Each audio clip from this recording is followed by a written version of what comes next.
அதிமுக ஆட்சிக்கு வந்தால் ஜல்லிக்கட்டு போட்டியின் போது உயிரிழக்கும் வீரரின் குடும்பத்திற்கு 10 லட்சம் ரூபாய் பண உதவி வழங்கப்படும் என எடப்பாடி பழனிசாமி தெரிவித்துள்ளார். நாமக்கல் மாவட்டம் சாலப்பாளையத்தில் நடைபெற்று வரும் ஜல்லிக்கட்டு போட்டியை அதிமுக பொதுச் செயலாளர் எடப்பாடி பழனிசாமி தொடங்கி வைத்தார். இந்த ஜல்லிக்கட்டு போட்டியில் 600 காளைகள் மற்றும் 400 மாடுபிடி வீரர்கள் பங்கேற்றுள்ளனர். ஜல்லிக்கட்டு போட்டியை தொடங்கி வைத்த பின் பேசிய எடப்பாடி பழனிசாமி, ஜல்லிக்கட்டு போட்டியில் பங்கேற்கும் காளைகள் மற்றும் மாடுபிடி வீரர்களுக்கு அதிமுக அரசு அமைந்த பிறகு இன்சூரன்ஸ் செய்து தரப்படும் எனவும் தெரிவித்துள்ளார். ஜல்லிக்கட்டு விளையாட்டு என்பது நம்முடைய முன்னோர்களால் பாரம்பரிய விளையாட்டு.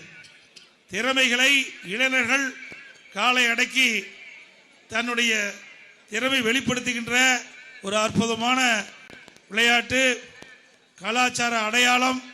இப்படிப்பட்ட அற்புதமான இந்த ஜல்லிக்கட்டு நிகழ்ச்சி ஏற்பாடு செய்த குழுவிற்கு என்னுடைய மனமார்ந்த வாழ்த்துக்களை இந்த நேரத்தில் தெரிவித்து, அனைத்து இந்திய அண்ணா திராவிட முன்னேற்ற கழகம் ஆட்சிக்கு வந்தவுடன் இந்த ஜல்லிக்கட்டு விளையாட்டில் ஈடுபட்டிருக்கின்ற விளையாட்டு வீரர்கள் எதேச்சையாக காளைகளால் தாக்கப்பட்டு உயிரிழந்தால் அவர்களுக்கு 10 லட்சம் ரூபாய் குடும்பத்திற்கு நிதியாக வழங்கப்படும். அதேபோல ஜல்லிக்கட்டு வீரர்கள் போட்டியில் கலந்து கொள்கின்ற வீரர்களுக்கு யாரெல்லாம் பதிவு செய்யப்பட்டார்களோ அவர்களுக்கெல்லாம் அரசாங்கமே இன்சூரன்ஸ் செய்து கொடுக்கப்படும்.